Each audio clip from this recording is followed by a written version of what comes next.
E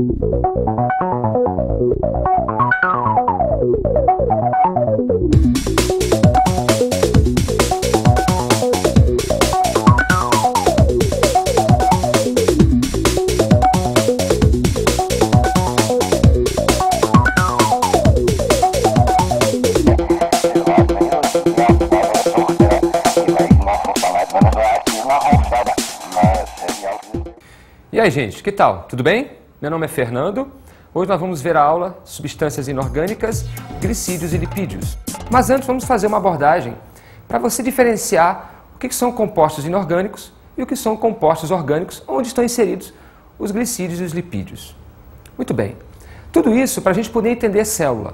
A célula, formada por membrana, por citoplasma, por núcleo, é uma estrutura viva, uma unidade biológica, que é formada por substâncias químicas. Essas substâncias químicas estão distribuídas pelo planeta no mundo inorgânico e no mundo orgânico. Mas o que seria o mundo orgânico? O que seriam as substâncias orgânicas e o que seriam as substâncias inorgânicas? As substâncias orgânicas seriam aquelas normalmente formadas pelo carbono. Já as substâncias inorgânicas são encontradas naturalmente na natureza. Vamos nos aprofundar um pouco nas substâncias inorgânicas. Começaremos pela água. A água é uma molécula maravilhosa. Se apresenta no estado líquido, no estado gasoso, no estado sólido e no estado plasmático. No estado plasmático. A água é formada por hidrogênios e oxigênios. O oxigênio tem carga negativa, o hidrogênio carga positiva. E essa maravilhosa combinação permite com que a água apresente então dois polos, um positivo e um negativo. Isso permite com que a água desenvolva uma das principais propriedades dela, que é a de ser um solvente. E ela ganha a capacidade, ganha a notoriedade de ser um solvente universal. O que seria então um solvente universal? Pois é, pela propriedade de ter um polo positivo e um polo negativo, a água consegue se misturar com substâncias positivas e substâncias negativas. Ou seja, ela consegue se misturar com praticamente tudo na natureza, à exceção de algumas substâncias orgânicas, como os óleos, por exemplo, as gorduras. Uma outra característica importante é o controle da temperatura realizado pela água. Você já deve ter percebido que quando está correndo, começa a suar. O nosso corpo, trabalhando em alta velocidade, em alto metabolismo, ele aquece, ele começa a aquecer muito. E a água, então, começa a baixar a temperatura. Suar é bom, suar é importante por causa disso. A água, então, devido à sua propriedade de alto calor específico, ela consegue, então, roubar o calor da nossa pele, do nosso corpo e dissipar quando ela se evaporar. Então, toda vez que a gente está suando e começar a evaporar, em outras palavras, significa dizer o quê? Que nós estamos perdendo calor levado pela água e baixando a nossa temperatura. E assim a gente não vai passar de 50 graus, 100 graus Celsius e vai permanecer vivo. Uma outra coisa importante é que a água participa dos metabolismos. O que significa dizer participa dos metabolismos? A água entra e sai de reações químicas. Por exemplo, a fotossíntese. Observe que o gás carbônico está reagindo com a molécula d'água aqui em vermelho e vai produzir glicose mais oxigênio. Só quero que você perceba que a água entrou na reação, forneceu hidrogênios e oxigênios para todas essas substâncias que estão aqui. Muito bem. A reação da respiração é parecida com a da fotossíntese, só que é o contrário. A glicose agora vai reagir com o gás oxigênio e vai produzir gás carbônico. E a água mais energia, que na química a gente chama de ATP. Bem, percebam que a água na reação da fotossíntese entrou e na reação da respiração saiu. E essa é a dinâmica da água. Uma hora participando como reagente, uma hora sendo produzida como produto. E por isso ela é importante no metabolismo, nas reações químicas da célula. Posso dizer que a água é fundamental à vida. Uma outra característica interessante é que a água integra os fluidos dos organismos. Que fluidos seriam esses? Imagina a vida sem sangue, sem lágrima, sem suor, sem citoplasma, sem linfa, sem urina. É quase humanamente impossível pensar os organismos sem essas características, sem esses fluidos. E pode ter certeza, a água integra todos eles. E vamos entrar nos sais minerais.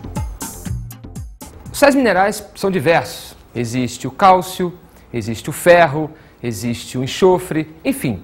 São substâncias químicas que são necessárias, essenciais à nossa vida, à nossa saúde. O cálcio integra várias funções essenciais à nossa vida. Não existe contração muscular sem cálcio. Não existe impulso nervoso sem cálcio. Não existe coagulação sanguínea sem cálcio. E não existe ossos, nem unhas, nem cascos, nem cabelo, nada sem cálcio. Então, essas 4 funções básicas tornam o cálcio extremamente importante. Curiosidade, então nós temos que tomar leite todos os dias durante o nosso desenvolvimento, porque nós temos que formar nosso sistema nervoso, temos que formar nossos músculos, temos que formar nossos ossos e temos que ter um processo sanguíneo, uma coagulação perfeita e aí nos desenvolvermos, ficarmos adultos.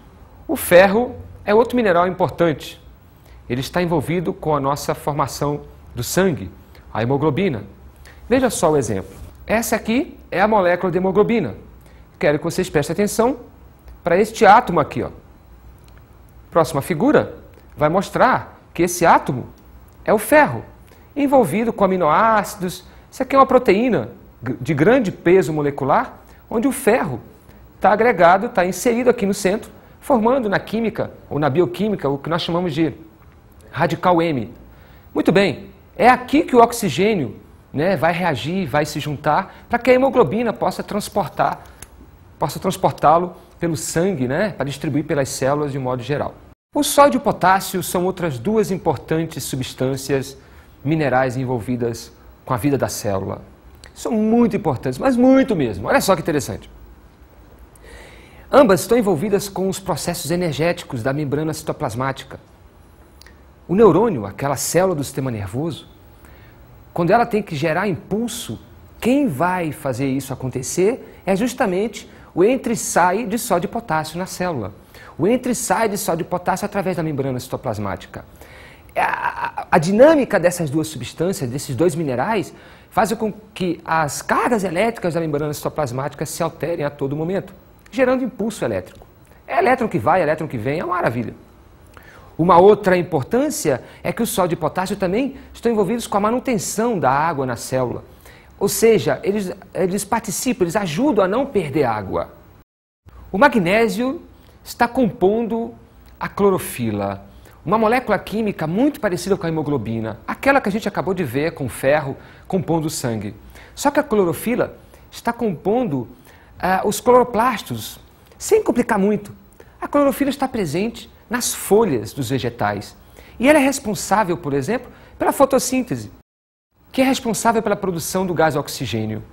Sem a fotossíntese não tem oxigênio na natureza para nós, os seres vivos que precisamos dele, sobrevivermos.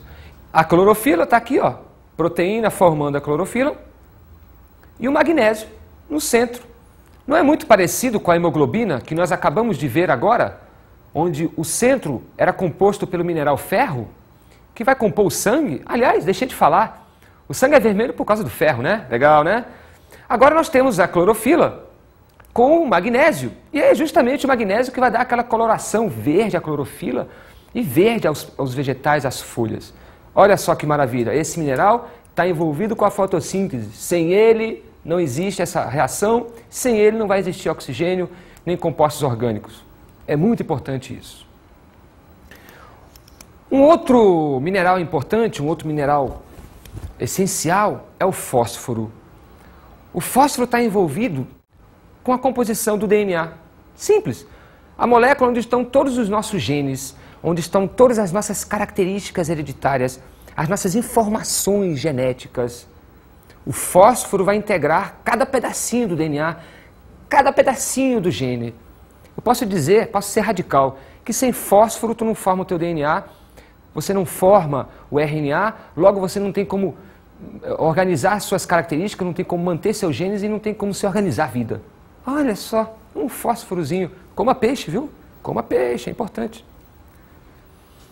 Vamos agora sair do grupo, né, das substâncias inorgânicas e entrar no mundo orgânico, no mundo dos carboidratos, dos lipídios, das proteínas, dos ácidos nucleicos, das vitaminas. Tudo bem?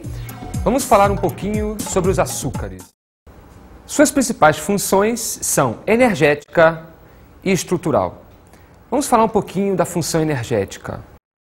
As células precisam funcionar, precisam realizar reações químicas, precisam respirar, precisam etc. E de onde vem a energia para esse funcionamento todo? De substâncias químicas. Que substâncias químicas são essas? Os carboidratos ou glicídios. É a mesma coisa, é uma nomenclatura. Então eu posso dizer que a primeira opção que uma célula tem para gastar energia, essa primeira opção sempre vai ser um carboidrato. Por que tu fala primeira opção? Tem segunda opção, Fernando? Tem. Os lipídios e as gorduras. Só quando não tiver glicose no sangue, ou um composto, um carboidrato, é que a célula vai então utilizar os lipídios. A principal molécula energética dos carboidratos é a glicose. Sem dúvida nenhuma, é a substância química mais utilizada pelas células. Comemos para conseguir energia. Comemos o quê? Comemos carboidratos. Comemos a bolachinha para conseguir energia. Onde está essa energia? Está no amido que compõe a bolacha. Mas que parte do amido? Na glicose. Uma molécula de amido é formada por centenas e centenas de glicoses.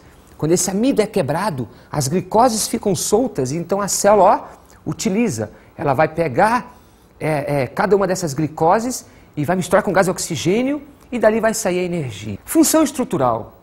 Função estrutural significa dizer que os carboidratos também podem compor parte da célula.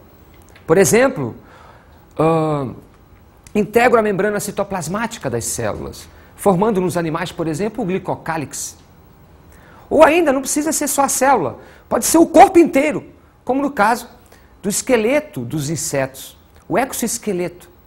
Vamos falar daqui a pouco um pouquinho mais de cada um desses exemplos, tá? Os carboidratos são encontrados basicamente nos vegetais, mas existem também carboidratos nos animais, mas a maior parte deles se encontram nos vegetais. Vou te dar exemplo logo dos animais. Tu encontra carboidratos ou glicídios no leite e no mel, mas maciçamente nos vegetais. Toda vez que você está comendo um tomate, uma alface, um grão de trigo, uma soja, sei lá o que, de origem vegetal, tu está ingerindo carboidratos.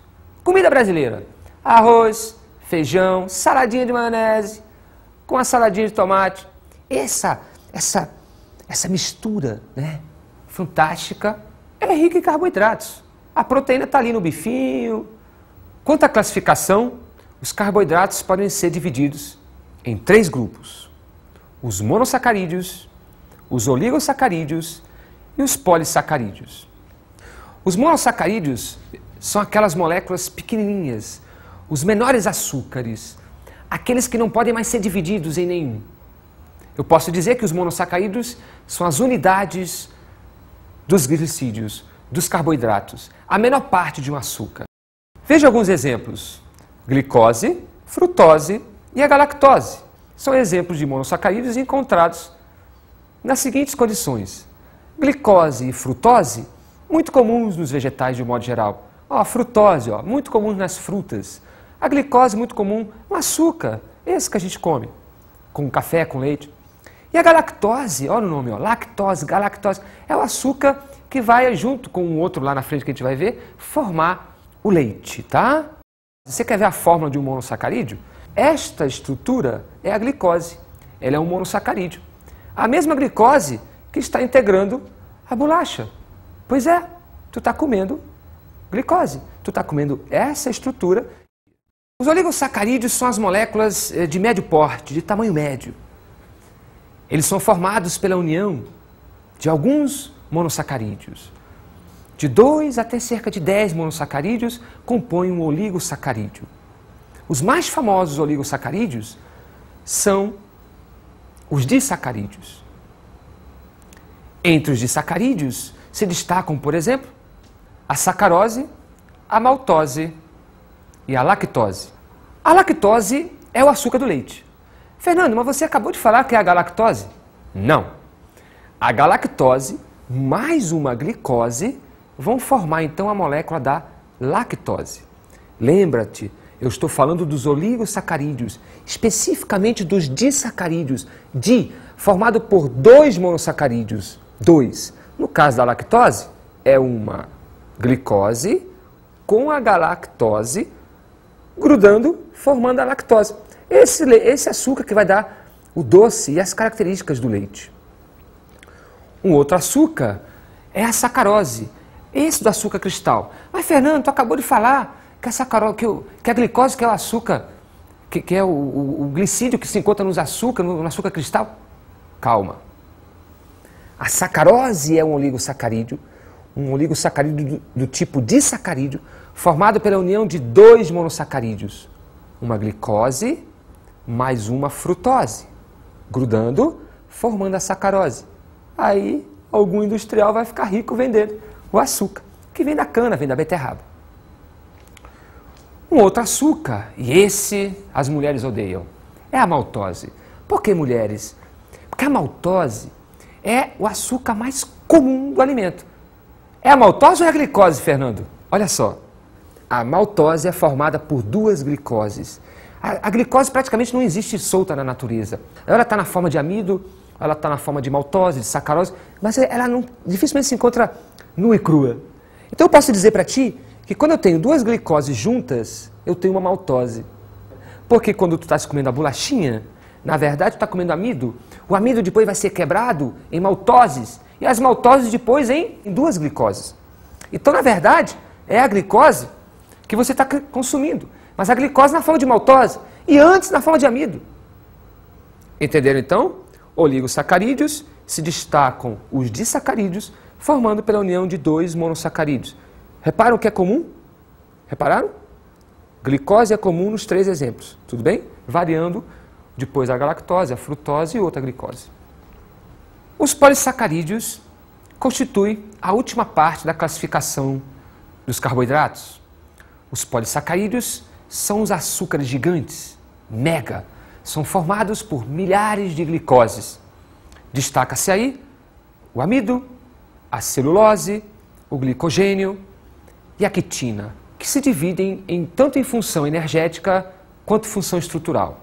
Vamos ver. Amido é a substância de reserva, é o açúcar de reserva dos vegetais. Quando você come uma mandioca, uma batatinha, tu estás comendo ali amido, tu está comendo ali a substância de reserva daquele vegetal. Mas também quando tu comes um vegetal, tu está destruindo ele, tu está quebrando a célula. E o que constitui a célula vegetal, especificamente na estrutura chamada parede celular, é a celulose. Isso mesmo, a mesma celulose que você tanto ouve falar das indústrias de papel. Eles matam o vegetal, tiram da natureza, passam por um processo sofisticado e aí se obtém o papel de celulose, em outras palavras, da parede celular dos vegetais. Um outro exemplo é o glicogênio. Só que agora o glicogênio está presente nos animais. É a substância de reserva dos animais, muito encontrado e bastante armazenado no fígado, mas também pode ser encontrado nos músculos. Quando o teu corpo tem uma falência, tem uma deficiência de glicose por falta de comida, o corpo utiliza então o glicogênio, né, que está tanto nos músculos quanto no fígado. E o último exemplo, também presente nos animais, é a quitina. Essa substância, esse açúcar, né, estrutural, semelhante à celulose, só que aqui vai compor o esqueleto, né, o famoso exoesqueleto dos insetos, né, dos artrópodes de um modo geral. O que seria um lipídio?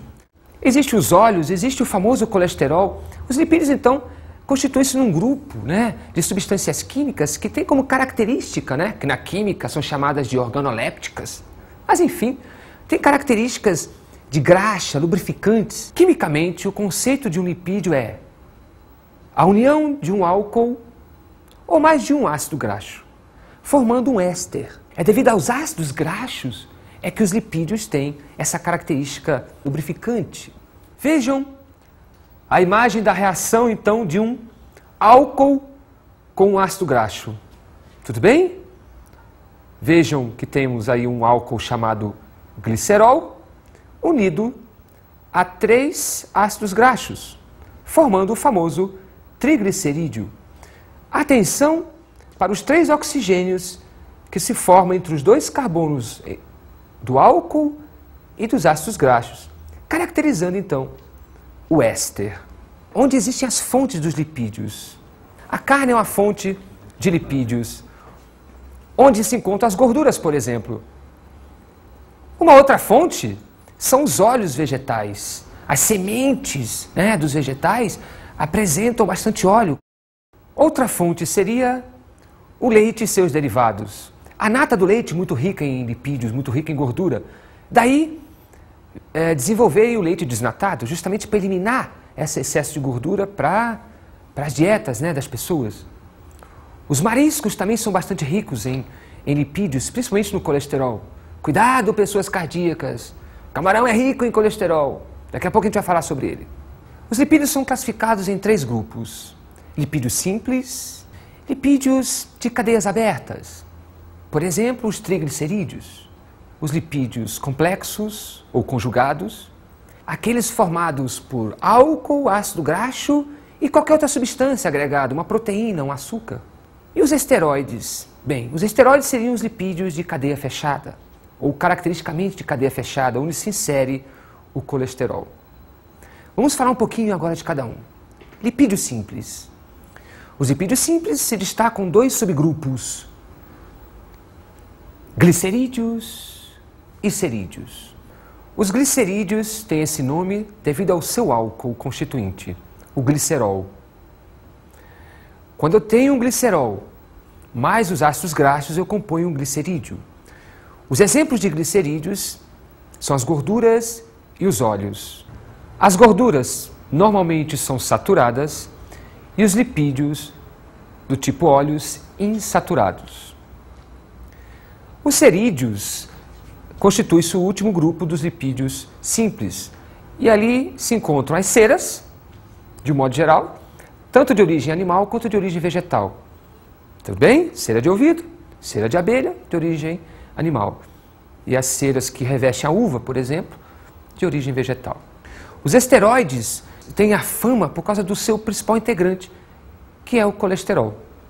O colesterol, gente, é uma molécula que quando se junta com uma proteína, vai se transformar numa glicoproteína e que na mídia hoje em dia é conhecida como colesterol bom e colesterol ruim. Colesterol bom chamado de HDL e o colesterol ruim de LDL.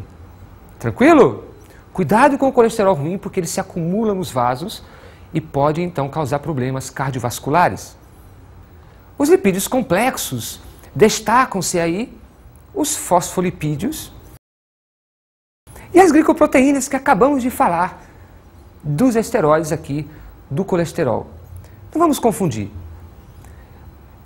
Quando o colesterol se junta com uma proteína, eu deixo de ter apenas ácidos graxos e álcool e passo a ter também um componente diferente, que é a proteína. Então, quando eu tenho colesterol mais proteína, eu formo uma glicoproteína e aí nesse momento eu tenho um lipídio complexo. Se eu só tiver o colesterol, eu tenho um lipídio do tipo esteroide. Se eu tiver o colesterol misturado com proteína, eu tenho um lipídio complexo, o famoso HDL e o LDL. Os fosfolipídios têm uma organização toda especial. Eles são conhecidos como lipídios alfinete porque eles têm a cabeça, a cabeça do lipídio, que é formado por fósforo e o álcool, onde estão grudados 2 cadeias de ácidos graxos. Esses lipídios é que vão compor a membrana citoplasmática. A cabeça do lipídio fosfolipídio é chamada de polar e os ácidos graxos de apolar. Traduzindo, essa região aqui, a região polar, pode se misturar, pode se associar com água, mas a apolar não. Isso é muito importante para o mecanismo de transporte de substâncias através da membrana citoplasmática.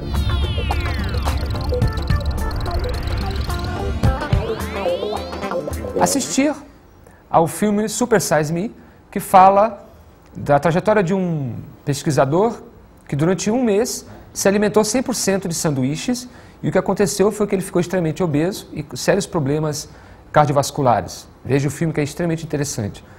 Depois também você pode fazer uma pesquisa do colesterol e os hormônios do corpo humano. Vai lá que tem muita coisa interessante para você ver a importância do colesterol.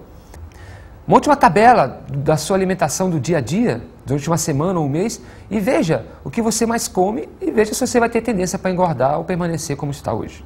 Tá legal? Até mais e a gente se vê.